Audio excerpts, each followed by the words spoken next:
Hello friends, hello EV mechanic channel को subscribe कीजिए e rickshaw और ई बाइक से रिलेटेड रिपेयरिंग वीडियोस देखने के लिए। दोस्तों आज हमारे पास एक एक्जूम चार्जर का ई बाइक का चार्जर आया हुआ है। जैसा कि आप ये देख सकते हैं, इस पे एक्जूम भी लिखा हुआ है। एक्जूम चार्जर का ई बाइक का ये चार्जर है। मैं समय बचाने के लिए इसे खोल रखा हूँ और ये उसका कंप्लीट चार्जर है। इसमें दोस्तों मैं आपको बताना चाहूँगा कि रियल में इसमें प्रॉब्लम ये है या ये था कि स्विचिंग मॉसफेट बार बार खराब हो रहा था। स्विचिंग मॉसफेट बार बार खराब हो रहा था, यानी इसमें कम से कम 2 मॉसफेट खराब हो गए। तब हमारे पास आया है, ये भी किसी स्टूडेंट का ही है। तो अपने लेवल पे उसने ठीक करने की कोशिश की, लेकिन 2 मॉसफेट उसने ख़राब कर डाला। फिर वो मेरे पास लाया। हालांकि इसमें एक छोटा सा प्रॉब्लम था, वो दूर हो चुका है। तो आपको स्विचिंग मॉसफेट जब भी बार बार ख़राब हो तो किन किन बातों का ध्यान रखना है आप इस वीडियो में सीखेंगे, क्योंकि ये सबसे बड़ा प्रॉब्लम होता है। ये स्विचिंग मॉसफेट सेकंडों में ख़राब हो सकता है, मिनटों में ख़राब हो सकता है, और क्योंकि ये काफ़ी कॉस्टली होता है और बार बार ख़राब अगर होता है तो ये अच्छा भी नहीं लगता है। तो उसको कैसे हमें ठीक करना है आप इस वीडियो में सीखेंगे कि स्विचिंग मॉसफेट अगर बार बार ख़राब होता है तो कौन कौन से मेन ऐसे पॉइंट्स हैं जहाँ पे हमें ध्यान देना होता है। तो आइए दोस्तों, इस प्रॉब्लम को कैसे सॉल्व किया जाएगा या कहाँ कहाँ पे जब स्विचिंग मॉसफेट ख़राब होगा वहाँ पे कहाँ कहाँ पे चेक किया जाता है, इस चार्जर में आपको मैं प्रैक्टिकल बेस पे बताने जा रहा हूँ। तो आइए देखते हैं ऑन बोर्ड पर। दोस्तों जैसा कि आप ये देख रहे हैं कि क्योंकि इसमें मॉसफेट बार बार ख़राब हो रहा था, तो मैंने इस मॉसफेट को यहाँ से खोल रखा है, जो कि स्विचिंग मॉसफेट है। बाकी इसमें सब कुछ लगा हुआ है।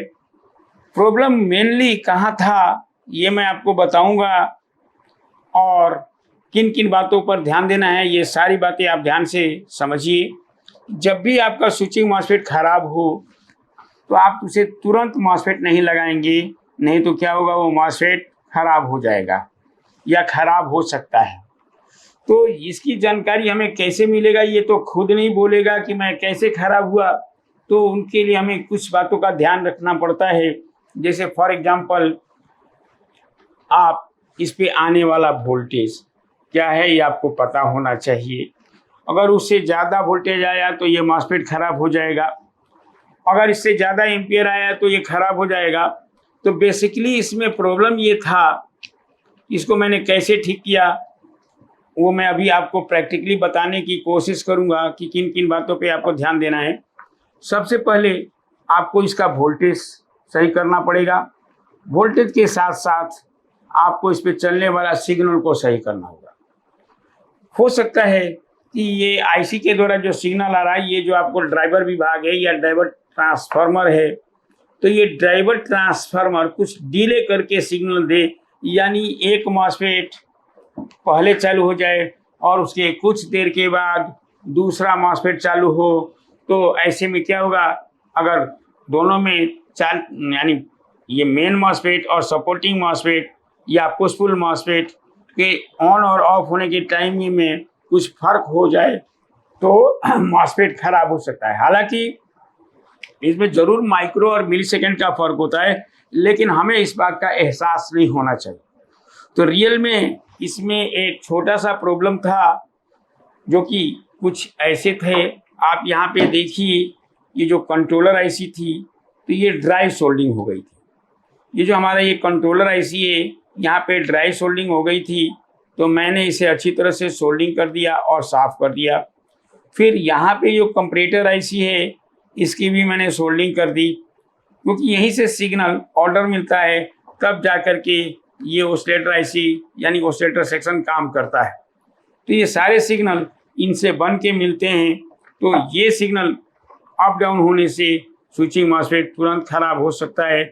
तो हमने क्या किया, उसको सॉल्व करने का बेस्ट तरीका बताया या बनाया कि मैंने इसको अच्छी तरह से सोल्डिंग कर दिया, और सोल्डिंग करने से हमारा यहाँ जो डिले हो रहा था, इस पॉइंट पे जो ये ड्राइवर का सेकेंडरी है इसमें कुछ देर के बाद एक पे सिग्नल आ रहा था, दूसरे पे पहले आ जा रहा था, जिसके कारण ये मॉसफेट खराब हो जा रहा था।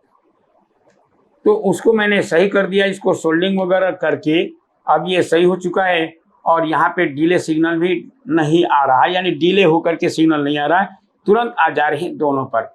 जैसे कि ये ड्राइवर विभाग है तो यहाँ पे मुझे डिले सिग्नल, ये ड्राइवर ट्रांसफार्मर की सेकेंडरी है तो यहाँ, और ये भी ड्राइवर का सेकेंडरी है, यानी एक ही ड्राइवर ट्रांसफार्मर के अंदर दो सिग्नल पैदा किए गए हैं, दो स्विचिंग सिग्नल दिए गए हैं। एक इस मॉसफेट के गेट पे गया है और दूसरा इस मॉसफेट के गेट पे गया है। तो डिले हो रहा है या नहीं कैसे पता करेंगे? ये बहुत ही सिंपल सा तरीका है।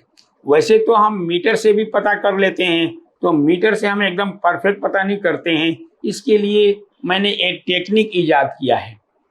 क्या ईजाद किया है? टेक्निक।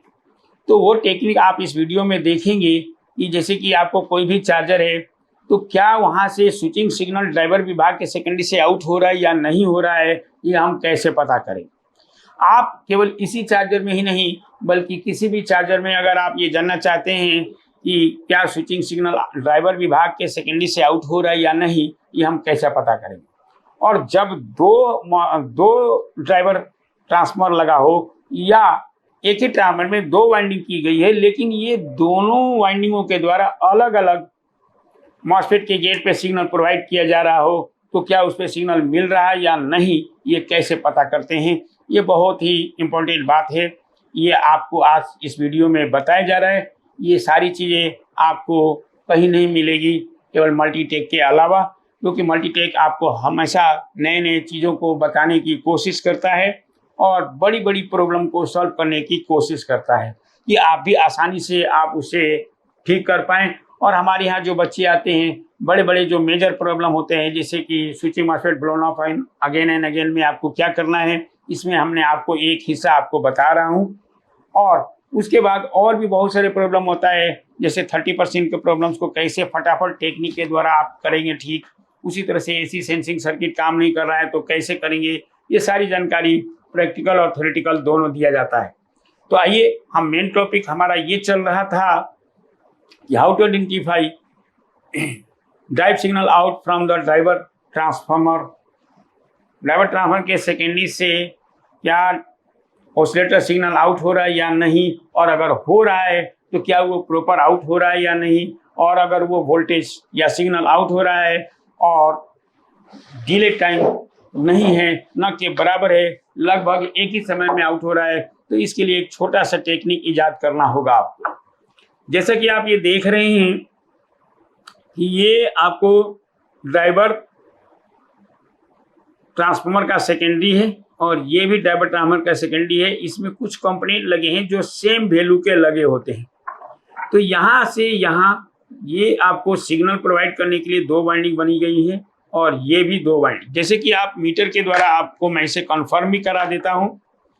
आप देखिए, पहले मैं मल्टीमीटर को बजर पे सेलेक्ट करूँगा और जैसे ये बजर आ रहा है, ये देखिए सेल्फ वाइंडिंग, ये दोनों सेल्फ वाइंडिंग है और ये दोनों सेल्फ वाइंडिंग, ये अलग अलग कहा जाएगा, यानी ये दोनों सेल्फ और ये दोनों सेल्फ। इसका मतलब है इसमें दो सेकेंडरी वाइंडिंग है जबकि प्राइमरी एक है। तो जब ये प्राइमरी काम करता है तो यहाँ पे एसी सिग्नल आता है जो कि फ्रीक्वेंसी के रूप में आता है। हम फ्रीक्वेंसी को सीआरओ के द्वारा या डीएसओ के द्वारा भी चेक कर सकते हैं, जो कि हम ये प्रैक्टिकल बेस पे हम अपने बच्चों को कैसे सिग्नल चेक करते हैं, ये हम सीआरओ के द्वारा या डीएसओ के द्वारा बताते हैं। लेकिन अगर मान लीजिए आपके पास डीएसओ नहीं है तो क्या हम इसको सिग्नल नहीं चेक कर पाएंगे? तो जवाब होगा यस, आप चेक कर पाएंगे। इसी तरह के नए नए टेक्निक का ईजाद मल्टीटेक करता रहता है। तो आइए, हमें ये जानना है कि क्या हमारे ड्राइवर ट्रांसफार्मर के सेकेंडरी से जो सिग्नल आउट हो रहा है उसमें डिले है या नहीं, और दोनों से सिग्नल आउट हो रहा है या नहीं, ये कंफर्म पता करने के लिए आपको बेस्ट ये है कि आपके पास दो एलईडी होना चाहिए। और ये एलईडी के द्वारा हम बड़ी आसानी से जान सकते हैं कि क्या यहाँ से सिग्नल आउट हो रहा है या नहीं और उसमें डिले है या नहीं। क्योंकि अगर डिले हो जाएगा तो मॉसफेट को खराब कर देगा। अगर डिले नहीं है और एक साथ ऑन हो रहा है, इसका मतलब हमने उस प्रॉब्लम को सॉल्व कर दिया है। और अगर मैं मॉसफेट वहाँ पे लगाऊंगा तो जल्दी खराब नहीं होगा। तो आइए देखते हैं। इसके लिए दोस्तों आप ये देखिए, मैं यहाँ पे 2 लाइट एमिटिंग डायोड लिया है, 2। तो इसमें आपको कोई भी, हालांकि ये आपको देखिए जो बड़ी वाली लेग है वो प्लस और छोटी वाली लेग है वो माइनस है, उसी तरह से ये बड़ी वाले प्लस और छोटी वाला माइनस है। हालांकि क्योंकि यहाँ पर अल्टरनेटिव करंट यानी एसी आता है, एसी का मतलब है एसी सिग्नल आता है या एसी फ्रीक्वेंसी आता है, तो हम इस एलईडी को कैसे भी इसके सेकेंडरी में जोड़ सकता हूँ। प्लस को माइनस में, माइनस को प्लस में भी जोड़ दूंगा तो चलेगा। तो देखिए मैं ये ड्राइवर के सेकेंडरी से ये जो 2 पॉइंट है यहाँ पे मैं जोड़ने जा रहा हूँ और जोड़ करके फिर इसे चालू करूँगा और फिर क्या होता है ये देखिए।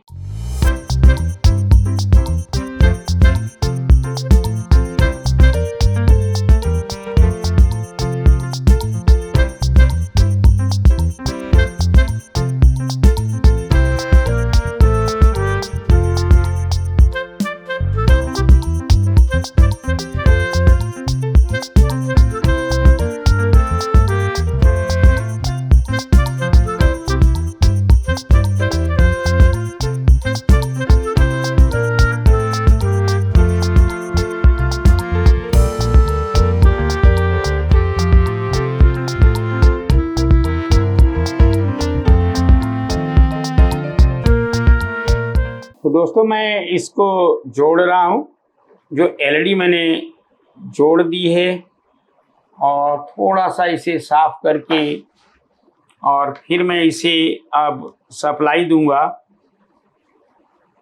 सप्लाई देने के बाद मुझे कंफर्म पता चल जाएगा कि क्या यहाँ से आने वाला सिग्नल्स ठीक है या नहीं, और वो सिग्नल में डिले है या नहीं।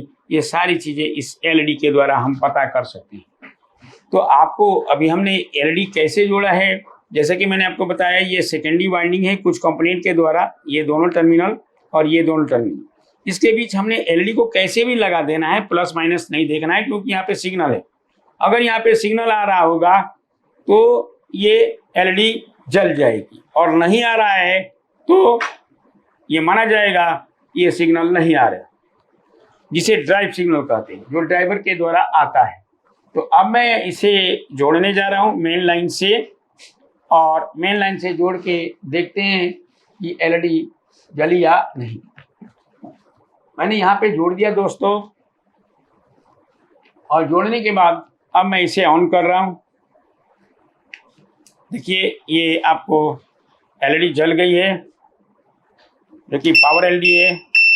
और ये देखिए सिग्नल, आपने देखा कि ये सिग्नल जल चुका है, और आपने देखा कि एकदम तुरंत एक साथ जला है।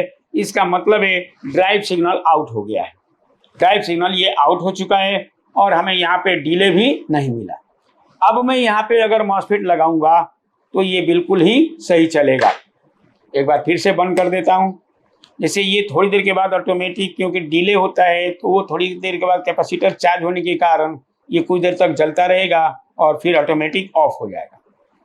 तो यहाँ पे हमने दिखाया कि कैसे सिग्नल एक साथ डिले नहीं हो रहा है, एक साथ ये एलईडी जल रही है। एक बार फिर से आप देखिए ये डिले, यानी दोनों यहाँ पे आपको ध्यान देना है, वो एक साथ जलना चाहिए।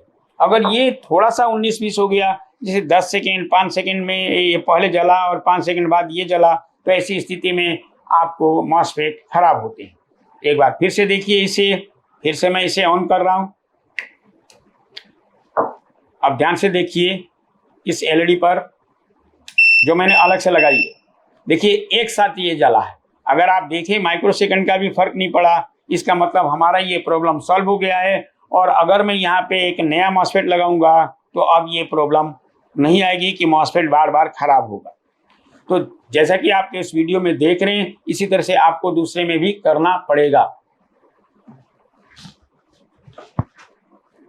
तो दोस्तों आपने देखा कि मैंने आपको प्रैक्टिकली मॉसफेट अगर बार बार खराब हो रहा है तो नया मॉसफेट लगाने से पहले किन किन बातों को ध्यान देना है। उनमें से मुख्य ये था कि ड्राइव सिग्नल जो होता है वो डिले होकर के आता है, कि उसमें कुछ डिले हो जाए तो मॉसफेट, एक मॉसफेट चालू हो जाता है और दूसरा मॉसफेट चालू होने में देर लगता है, जिसके कारण एक मॉस्फेट पे लोड पड़ जाता है, जिसके कारण जल्दी से मॉस्फेट खराब हो जाता है। तो इसे सॉल्व करने का सबसे बेस्ट तरीका है कि आप ड्राइवर ट्रांसफार्मर के सेकेंडरी वाइंडिंग से, जो कि एसी के रूप में पल्स या सिग्नल निकलता है, उसके सेकेंडरी वाइंडिंग में आप 2 एलईडी जोड़ दीजिए, जैसे कि इसमें मैंने जोड़ा रखा था। और जोड़ने के बाद अब आप ध्यान से उस एलईडी को देखिए कि क्या वो एलईडी एक पहले जली और एक कुछ देर के बाद। अगर ऐसा होता है तो मॉसफेट आपको निश्चित रूप से खराब होगा। लेकिन जब वो एकदम एक साथ जलेगा तो इसे खराब होने के चांसेस बहुत ही कम होते हैं। तो इसे सॉल्व करने का सबसे बेस्ट तरीका है कि आउटपुट में आप एलईडी जोड़ दीजिए और फिर उस पर ध्यान से देखिए। अगर एक साथ जल गया तो समझ लेना कि आपका प्रॉब्लम सॉल्व हो गया। जैसे कि इस चार्जर में थोड़ा डिले होकर के एक जलता था एलईडी और दूसरा थोड़ी देर के बाद जलता था, जिसके कारण इसमें मॉसफेट खराब हो रहे थे। तो मैंने लॉजिक कार्ड के अंदर ड्राई सोल्डिंग थी, उसको मैंने सॉल्व किया और सॉल्व करने के बाद ये प्रॉब्लम दूर हो चुका है। तो ठीक इसी तरह से हमारे पास बहुत सारे ऐसे भी क्वेश्चन आते हैं जो मेजर प्रॉब्लम्स होते हैं, उसको कैसे सॉल्व किया जाता है, ये सारी जानकारी हम अपने बच्चों को देते हैं। साथ ही साथ आप किसी भी तरह के चार्जर अगर आप पढ़ना चाहते हैं हमसे, तो आप बिल्कुल पढ़ सकते हैं। ज़रूरी नहीं है कि वो आप एक जूम चार्जर ही पढ़ें, यूटीएल चार्जर ही पढ़ें। आप चाहें तो आप जो आया हुआ है नया नया चार्जर, अल्फाइन का चार्जर या महिंद्रा का चार्जर या एक्टिवा का चार्जर, ये बहुत सारे नाम आए हैं, हीरो का चार्जर्स जो कि अलग अलग आते हैं, और एडवांस जो कंट्रोलर आते हैं, इसकी भी जानकारी आपको दी जाती है बहुत ही अच्छी तरह से। तो इस वीडियो में इतना ही। थैंक यू वेरी मच दोस्तों।